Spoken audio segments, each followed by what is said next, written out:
10 বছর সংসার জীবনের পর আমার স্বামী হঠাৎ একদিন আমাকে বলছে, "আমি তোমার সাথে সংসার করতে পারবো না। আমি আমার অফিস কলিগকে বিয়ে করে সংসার করতে চাই।" আমার মতো হতভাগী পোড়া কপাল আর কতজন আছে আমি জানি না। কলেজে পড়াকালীন একটা ছেলেকে ভালোবেসে বিয়ে করেছিলাম। যদিও ২ পরিবারের মতামত ছিল। বিয়েটা করার পরে আমাদের বেশ সুখেই দিনগুলো কাটছিল। কিন্তু মাঝখানে আমি হঠাৎ করে একটু অসুস্থ হয়ে যাই। যার কারণে আমি বেশ কিছুদিন বাবার বাড়িতে এসেছিলাম।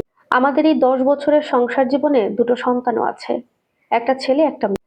সবই ভালোই চলছিল। আমার শ্বশুর-শাশুড়ি সবাই ভালো মানুষ, স্বামীও ভালো মানুষ।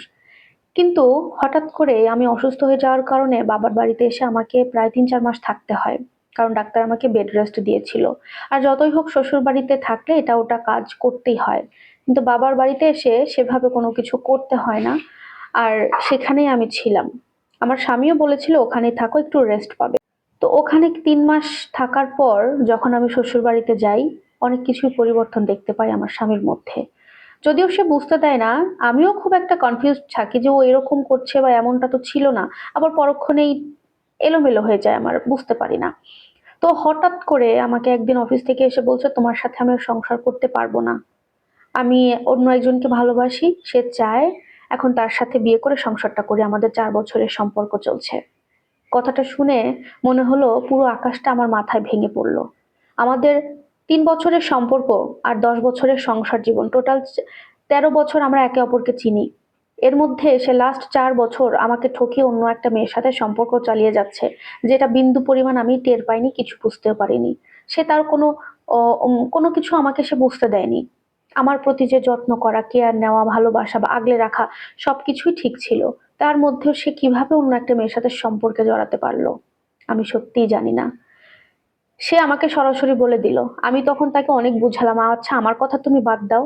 তোমার তো ২টো সন্তান আছে। ওদের কথা চিন্তা করে না হয় তুমি এই সম্পর্কেটা না যাও।"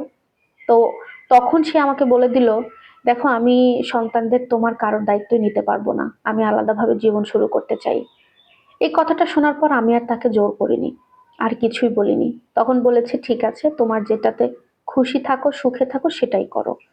সে ঠিক ৪ দিন পরে ওই মেয়েকে বিয়ে করে নতুন একটা ফ্ল্যাটে সংসার শুরু করে। ওই মোমেন্টে বাধ্য হয়ে আমি আমার ২টো সন্তানকে নিয়ে বাবার বাড়িতে চলে আসি। এই ব্যাপারে যদিও আমার শ্বশুর-শাশুড়ি খুবই রাগান্বিত ছিলেন আমার স্বামীর উপরে। কিন্তু কিছু করার নেই। যার সংসার সে না করলে তো আর বাবা-মা কিছু করাতে পারে না।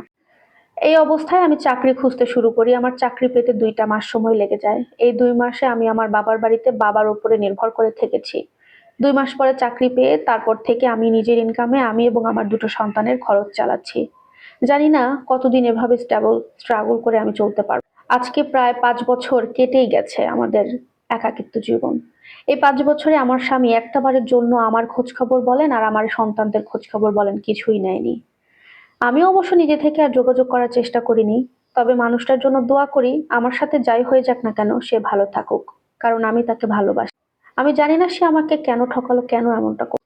কিন্তু আমার কোনো আফসোস নেই। আমি আমার ভালোবাসার ফসল আমার ২ টো সন্তানকে নিয়েই বাকিটা জীবন কাটিয়ে দিতে চাই।